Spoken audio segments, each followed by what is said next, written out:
The Locals have won 4 in a row. They're not just winning, they are blowing teams out. A month of consecutive victories for the Commanders. They took the fourth quarter off at home yesterday to frolic and enjoy fellowship on the sideline like a preseason game. Marcus Mariota was throwing to Bryson Tremaine in the waning moments. My feet is up, said the starters. Rest and relax. Enjoy it. That's the fruit of your labors. Whooping that ass for a broken Cleveland team.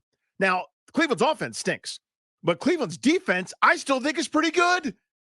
5 of the first 6 plays were negative plays for Washington. Cleveland turned them over. They pressured. They had penetrating plays where they, whether it's TFLs, I thought they did a good job against every design Jaden Daniels run. They had somebody there. They knew what was coming or how it happened. I thought that defense was pretty good, and they gave up 24 points in the first half. Oh, my God, man. The 3rd down and 13 should have been another drive-ending sack. Sorry, we've got a cheat code. He wears number 5. He's better than your guy. Which guy? All 53 of them. Every trainer, every administrative assistant. He's better than everybody that you got. Sorry about it. That changed the game. I know the turnover happened just after that, but field position is flipped. You get, after a 3 and out for this defense, and all of a sudden starts to step up. You get the punt, short territory. You walk in for a touchdown, and then never look back. This is so much fun. Yeah, it's a blast. We'll be discussing the win from all angles all day long on Grant and Danny. You can listen to us all over the DMV on 106.7, on the Odyssey app throughout the day, wherever you go. And, of course, you can watch us on our 106.7 The Fan YouTube stream. 2-0 at home. You know how you improve the home environment? You win at Northwest Stadium, where they have yet to lose. They are 4-1 overall for the first time in 16 years. For the second time in 25 years, this team is 4-1. They have not been 5-1 with a showdown with the Ravens looming in Baltimore, Danny, since 1996. What was Danny Rouillet doing in 1996? Junior year of high school. My hair was probably a little too long to play for Grant Paulson, but I was hitting nukes in summer ball, getting ready to go on all the college showcase tours and get myself recruited. I was 8 years old. They were 5-1. That was the last time that they pulled it off. It's one thing to be winning. Like, they got to 4-1 under Jim Zorn. In fact, the hip hip hooray bit that we play for first-time callers on this show was actually from the locker room after they improved to 4-1 after their win against the Eagles in 2008. But that team in those 4 wins, I think, was plus 20 in those games. This team is over plus 50.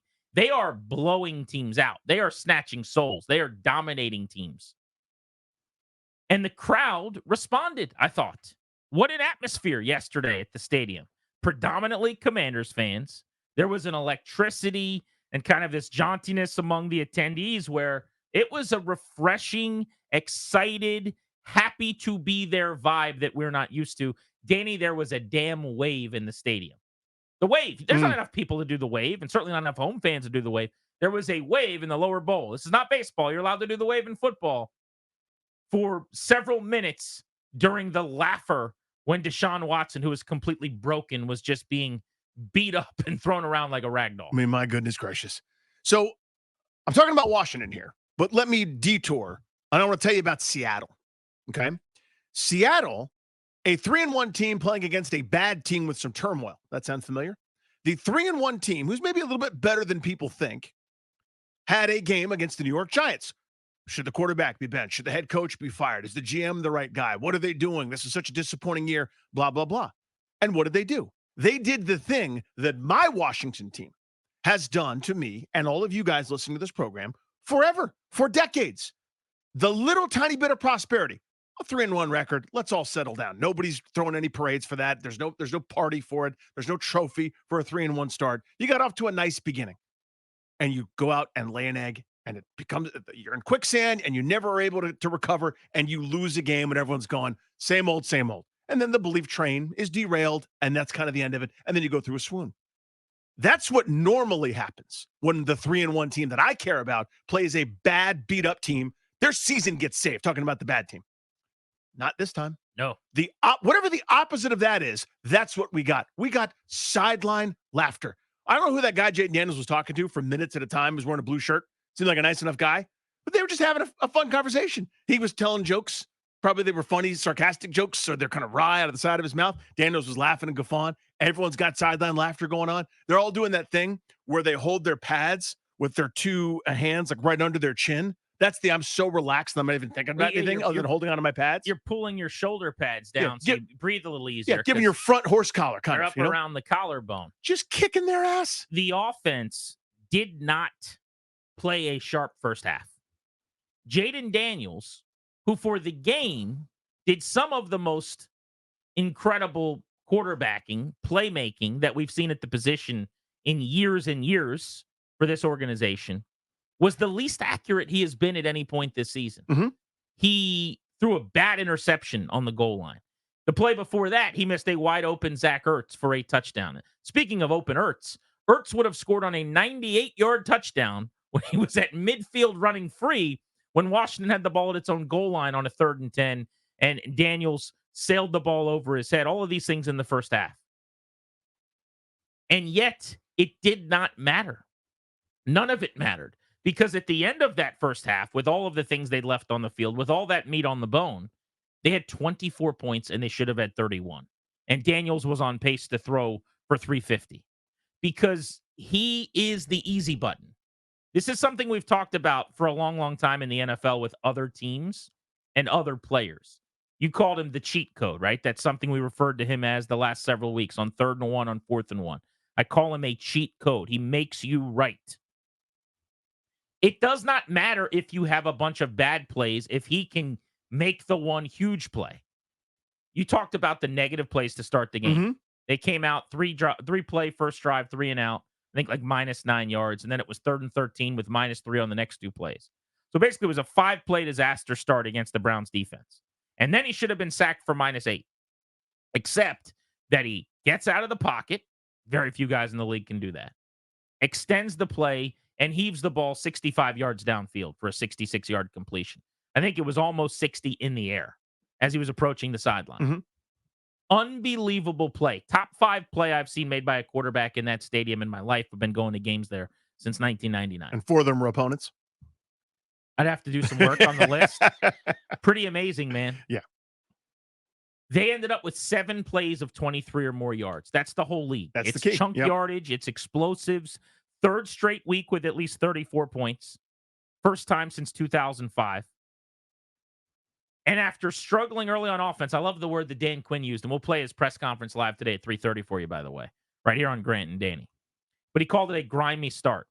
They ended up scoring on 6 of their first 10 drives. They are averaging 38 points over the last 3 weeks. Danny, we have reached they don't even have to be sharp to score a lot of points because they make that many big plays down the field. Gains yesterday of 66, 50, 41, 34, 33, and then 2 for 23. So it's different than we've been seeing the last few weeks. Cleveland had a different plan, a different design. They play a different style of defense. It's in your face. It's trying to maul people. It's pressure. It's blitzing. They're not going to let you breathe, right? So down in and down out, Washington really wasn't able to do what we're used to seeing them do over the last couple of weeks, which is everything seems to go between 4 and 15 yards, right? Like every little play, they just matriculate down the field, and that's that. This was get stuff for no gain, Jaden Daniels run for 0 or -1 or something. Then, to your point, chunk. When you blitz and over-aggressive, that's why teams aren't doing this as much now, by and large. You can get some negative stuff, which they did. Turnovers happened. There was one, the interception you mentioned. Terry McLaurin had a ball ripped away from him. Should have been another turnover. It was close with Zach Ertz potentially in the middle of the field, where if he caught it securely, might have lost the ball. Who knows? But you get gouged when you do it that way. The Austin Eckler run, for example, everybody's sucked up, and you got a great call, and boom, he's off to the races.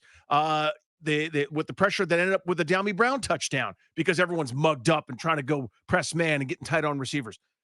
They've got counters. So even when it wasn't clean, even when it wasn't, nice and efficient, and 72 and Sonny playing that 7-on-7, we've seen in the last few weeks, it still doesn't matter. They could have scored 50 points yesterday, even with that. It reminded me of a college basketball game.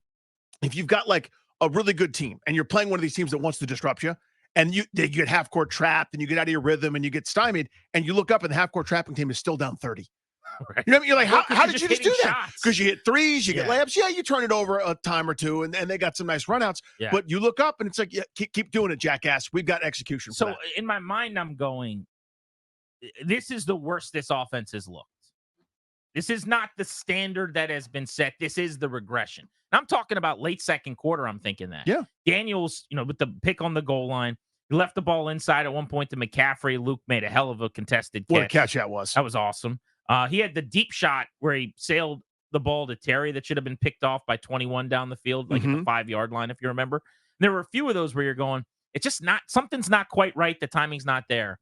And then as soon as he hit the 41-yarder on a dime throw to De'Ami Brown, who wins in man, gets behind Emerson. He's all alone, 3 steps behind everyone, drops the ball into the bucket. Kind of easy pitch, easy catch, perfectly done by everybody. They've got 24. And by the way, kudos to Dan Quinn, because right before that, the Browns were running the football. They had this snooze fest of an offense. And Dan Quinn said, these guys suck. I'm going to call a timeout. We're going to get the ball back, and we're going to step on their throat.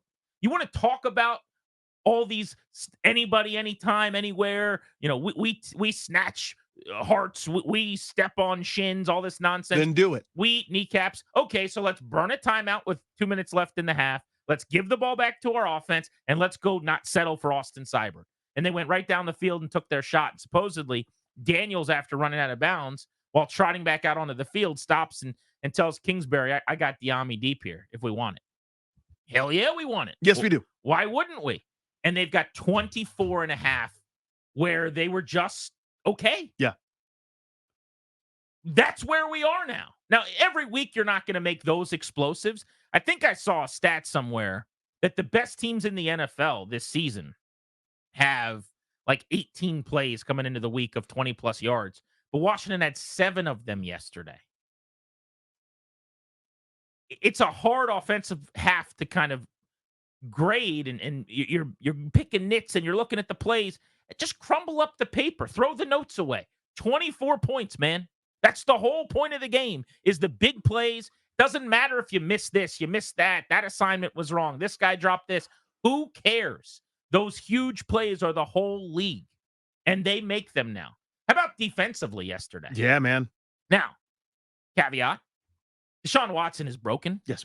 And is a gross watch. He is getting sacked on 24% of blitzes. The league average is 9% of blitzes. His yards per attempt right now, Danny, is 4.8. Bryce Young last year was 5.5.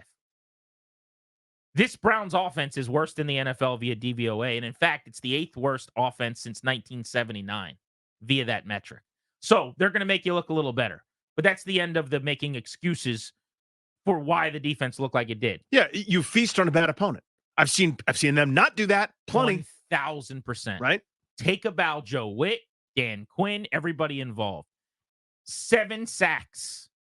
Worst team defensively on third down in the NFL coming into the game, Washington. 12 for their first 12 on third down getting off the field. You knew Deshaun Watson wasn't going to beat you. What's the plan? Stop the run. 14 yards on 8 carries, I think, before the half.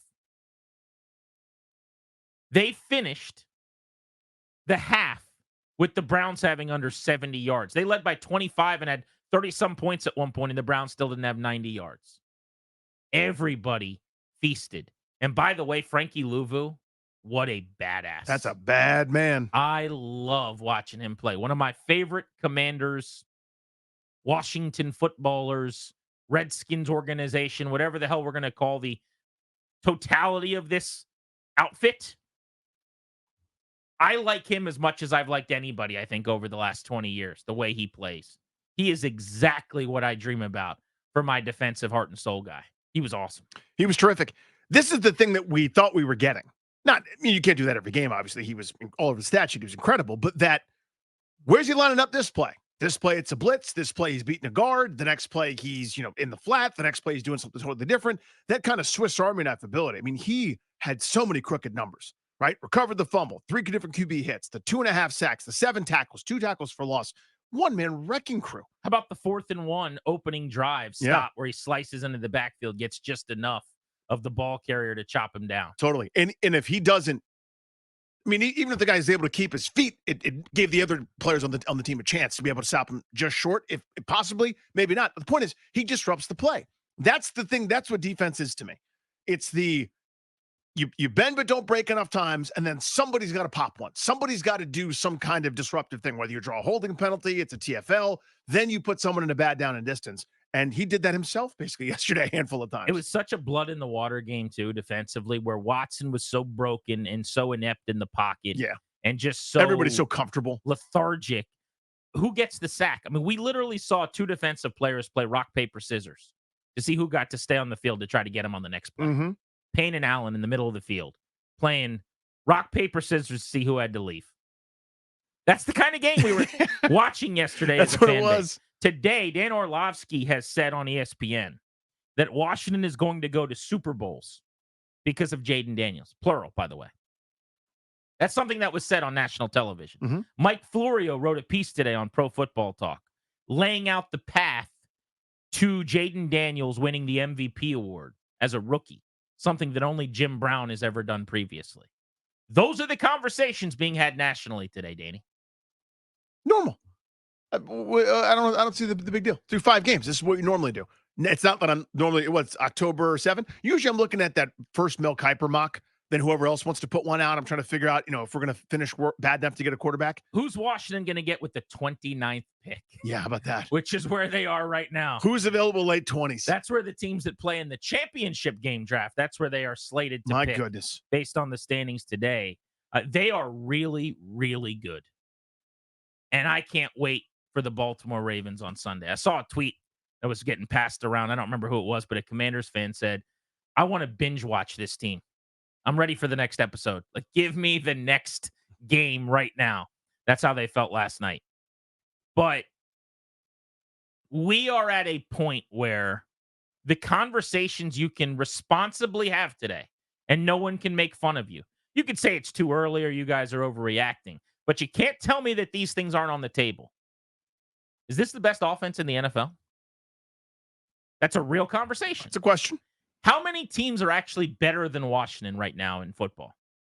It's less than 5, by the way.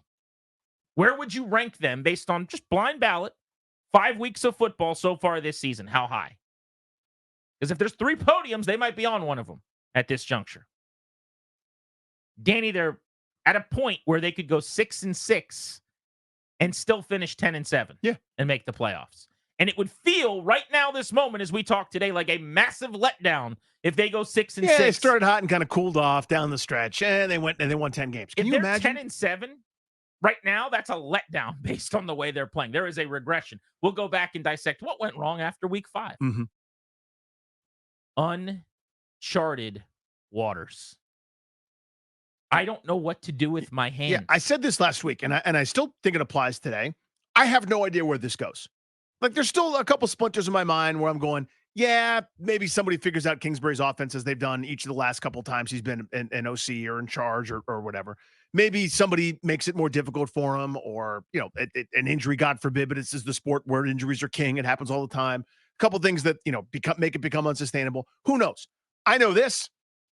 Binge watch is perfect. That's what's happening right now. I used to literally, I'm not kidding you, not look forward to games. I'm obviously a fan. I care so much. It's part of the gig. I'm not going to watch them. I was like, okay, this is a chore. This is the thing I have to do this week. Grab your notebook. You plop down on the couch and you go, all right, see what happens here. Let's get some food for my feelings. Here we go. And now I'm just, during commercial, like, and then you know what happened? They handed that Eckler, and it didn't matter that Robinson's knee was banged up, and Eckler just went right down the field and almost scored a touchdown. Oh, then it was 4th and 3, and it was, honey, come in and listen. It was 4th and 3, and the guy almost sacked Daniels in the backfield, but then he just had picked him, and he ran for 34 yards. It was so much fun. And then later, Terry McCoy could have a touchdown, but he didn't catch it. It didn't even matter because they were already up by 30. Oh, you know what else happens? Frankie Louvu had a sack. Oh, yeah, another sack. You guys come watch. It's never happened before. Since I've had this family, it hasn't happened. Here we go. Is all I could think. Let's go have a football season. I mean,